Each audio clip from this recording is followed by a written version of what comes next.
Mesdames, Messieurs, bienvenue à cette nouvelle édition d'informations sur Cannews 24, Ramadan 2016. Enfin, le jour J, la communauté musulmane du Cameroun a bel et bien répondu présente à la prière en ce jour qui marque la fin du jeûne du mois de Ramadan. À la mosquée Fadil à Douala, ils étaient nombreux à écouter attentivement la prédication de l'imam Moussa Oumarou. Et puis, daigné détourner, quelle stratégie le Cameroun met-il en place pour faciliter le retour dans les caisses du trésor public des fonds volés? Tentative de réponse dans ce journal. Une fois de plus, bienvenue au journal sur Cannews 24. Fête du Ramadan 2016, c'est ce mercredi 6 juin 2016 que les fidèles musulmans ont mis fin à un mois de privation, lequel mois s'est déclôturé par des cultes solennels dans les différentes mosquées. À la mosquée Fadil, si au quartier CCC à Douala, ils étaient des centaines à prendre part à la prière. Davantage de précisions avec Justice Totom, Benoît Dormou. Ce sont des centaines de fidèles musulmans qui ont pris d'assaut la cour de la mosquée ainsi que l'avenue El Haj Fadil Abdoulaye pour le culte solennel de la fête de fin du mois de Ramadan. La cérémonie qui a commencé vers 8h30 va tenir sur une demi-heure, pendant laquelle le message de l'imam Moussa Oumarou va porter explicitement sur la paix. Allah, c'est la meilleure des créatures, le guide par excellence, Mohammed, celui de la terre et la bénédiction. Il dit bien, réjouissez-vous, ensemble la communauté de l'islam, du Cameroun, de partout ailleurs. Réjouissez-vous, n'est-ce pas, tous Camerounais, et notamment particulièrement des musulmans, en ce jour, n'est-ce pas, de la fête, de la fin du de la rupture, n'est-ce pas, du jeûne. Allah, Azza wa Jal, n'est-ce pas, de mieux élucider le chef, le dirigeant, le chef d'armée suprême, n'est-ce pas, de notre pays, son excellence Paul Biya, qu'Allah, le très haut, le très exalté, n'est-ce pas, l'illumine et puisse, n'est-ce pas, le renforcer, ainsi que tous les membres, n'est-ce pas, du gouvernement. On dit Barka da Sallah, qu'Allah agrée nos œuvres, n'est-ce pas, que nous avions eu à faire dans le Ramadan. Au bout de la séance, le protocole va conduire l'imam à une autre étape. Ce dernier, accompagné du président du conseil d'administration du groupe Fadil, Mohamedou Bayero Fadil, vont adresser leurs salutations chaleureuses et cordiales à Herman Jackington, représentant du gouverneur de la région du littoral. Après quoi, une prière de bénédiction dite par l'imam va clôturer la rencontre de ces illustres personnalités. Autre chose à présent, Lydienne Annette Eyoum, épouse Loïs, est libérée, inculpée puis condamnée pour détournement de deniers publics à 25 ans de prison ferme par le TCS. La franco-camerounaise avocate au barreau du Cameroun a bénéficié de la grâce présidentielle décrétée le lundi 4 juin 2016 et lui accordant une remise au total du reste de sa peine. Les détails avec Salomon Foué, Marcel Pondo-Aben, Justice Totom, une fois de plus. L'affaire remonte à 2004, lorsque Lydienne Eyoum est chargée par le ministère des Finances camerounais de mener une opération de recouvrement auprès de la Société Générale des Banques du Cameroun, filiale franco-camerounaise de la Société Générale. Selon ses détracteurs, elle aurait gardé une partie des fonds récupérés, soit 1,077 milliard de francs CFA. Elle est donc arrêtée en janvier 2010 et écrouée à la prison centrale de Kodengui. Pour ses avocats, la dite somme détournée s'agirait de ses honoraires. Et alors, Lydienne Eyoum a donc toujours clamé son innocence. En avril 2015, le groupe de travail sur la détention arbitraire du Haut-Commissariat aux droits de l'homme des Nations Unies avait dénoncé son interpellation et sa privation de liberté. Selon une note de ce comité, il n'y aurait pas eu de notification des motifs de l'arrestation et la détention provisoire avait dépassé les délais légaux. Par ailleurs, de sources concordantes, la France a exercé d'énormes pressions sur la présidence camerounaise pour obtenir la libération de l'avocate. L'annonce de la grâce présidentielle faite à Lydienne intervient quelques jours seulement après le déplacement à Yaoundé du secrétaire d'État français au développement André Valigny, officiellement pour la signature d'un contrat de désendettement. Le chef de l'État français François Hollande avait par ailleurs fait une brève allusion à cette affaire lors de son voyage dans la capitale camerounaise il y a un an, jour pour jour. Des pressions similaires avaient déjà abouti à la libération le 24 février 2014 d'un autre Français d'origine camerounaise, Michel Thierry Atangana, emprisonné durant 17 ans pour détournement de fonds publics. Né en 1959, Maître Lidien Eyoum, enfin libre, aura donc purgé environ 5 ans et demi de prison après avoir été condamné à 25 ans de prison ferme. Une libération qui soulève la question de la double nationalité, laquelle semble être en support de libération de certaines victimes de l'opération Épervier. Sur le fait de certains détenus épousant ce statut sont souvent graciés aux dépens de plusieurs autres condamnés pour des faits analogues. Justice Totom s'est penché sur la question.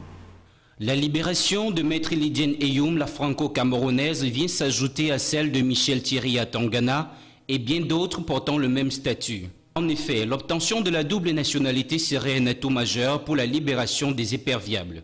On en veut pour preuve le silence dans lequel demeurent les multiples requêtes des victimes de l'opération Épervier. Aussi faut-il noter que la libération de l'avocate française d'origine camerounaise par le président Paul Biya coïncide étrangement avec la visite de François Hollande au Cameroun à cette même période de l'année dernière. Cependant, cette grâce présidentielle offerte à une détenue dont les détournements d'environ 2 milliards de francs CFA a été établi n'est pas le partage de simples Camerounais qui croupissent au fond des geôles de Kondengui. La France ferait-elle pression au Cameroun au sujet des Franco-Camerounais? Sans démagogie, les faits parlent d'eux-mêmes. Il serait peut-être temps pour certains éperviables en cavale d'assurer leurs arrières sous le tissu bleu, blanc et rouge. Entre libération des prévaricateurs de la fortune publique et le retour dans les caisses du trésor public de l'argent volé, le fossé est grand depuis que le Cameroun a entrepris son vaste chantier d'assainissement des mœurs à travers l'opération Épervier.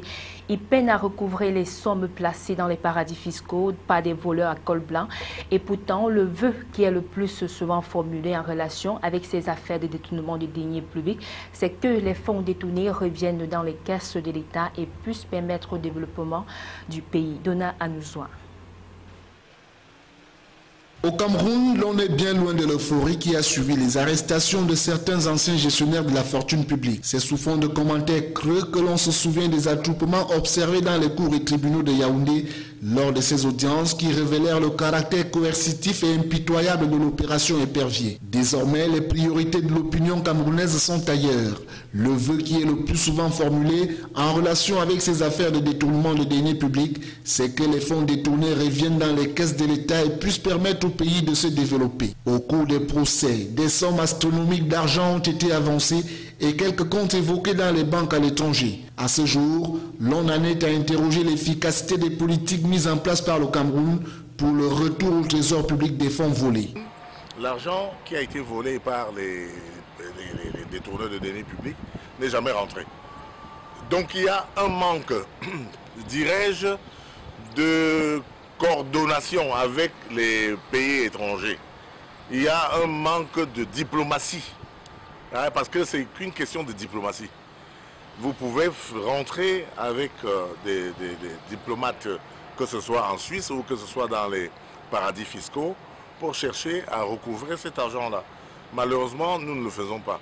On n'exerce même pas les actions, les simples actions judiciaires qui sont offertes au Cameroun, n'est-ce pas, dans le cadre de la coopération judiciaire entre le Cameroun et les autres pays. Nous ne le faisons même pas. S'il est très tôt de jeter l'anathème sur les opérations commando initiées par le président de la République pour faire revenir au Cameroun des milliards de francs CFA détournés par des gestionnaires véreux et planqués dans les paradis fiscaux, il est tout aussi urgent de réfléchir sur les moyens à mettre en œuvre pour ramener cet argent. Je pense qu'il faut être plus incisif et moins politicien. Il faut être plus diplomate. Je crois qu'il faut être plus ferme avec les États qui hébergent les deniers de la République. Parce que c'est une question de faiblesse politique. Nous avons un État qui est faible et qui n'arrive pas à être fort devant la Suisse, devant la France, devant le Benelux, devant les paradis fiscaux où on sait que notre argent est planché. Mais il y a simplement des actions judiciaires à mener qu'on ne mène même pas. Pendant qu'on mûrit la réflexion autour du possible retour au trésor public de l'argent volé, les gestionnaires véreux et autres personnalités publiques à la culpabilité établie devant les cours et tribunaux de la République se voient élargis par voie de décret, de quoi confondre la toute-puissance du rapace traqueur des voleurs à col blanc.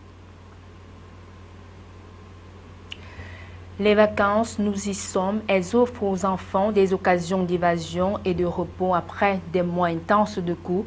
Le constat malheureusement est tel que beaucoup de ces enfants sont en cette période contraints à les activités de commerce entre autres, privés du droit de s'amuser. Ces derniers deviennent en quelque sorte des parents précoces. Colombe Catal, Benoît Normand.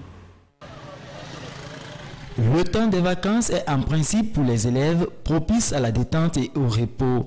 Mais la réalité est tout autre dans un environnement où l'on a du mal à joindre les deux bouts. Les enfants à peine d'une dizaine d'années pour certains se recrutent dans divers secteurs d'activité dans différents marchés. Ils sont vendeurs ou porteurs de tout.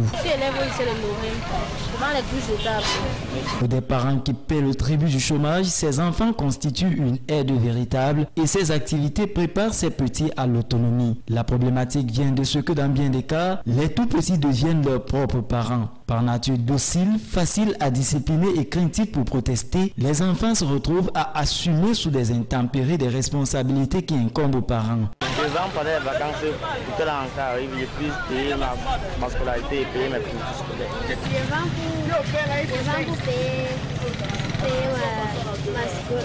scolarité, payer mes... C'est aux parents que revient la tâche d'éduquer et de protéger leurs enfants. Ils ne demandent pas à naître, alors il n'y a pas de raison que leur enfance leur soit volée. Il y a aussi l'âge pour ça. On ne doit pas envoyer les mineurs dans le marché se balader n'importe comment, on ne sait jamais. Le parent garantit les droits, prépare l'avenir de son enfant. Ce journal s'achève, mais avant, nous allons souhaiter un Bakada Salah à toute la communauté musulmane. Bonne fête.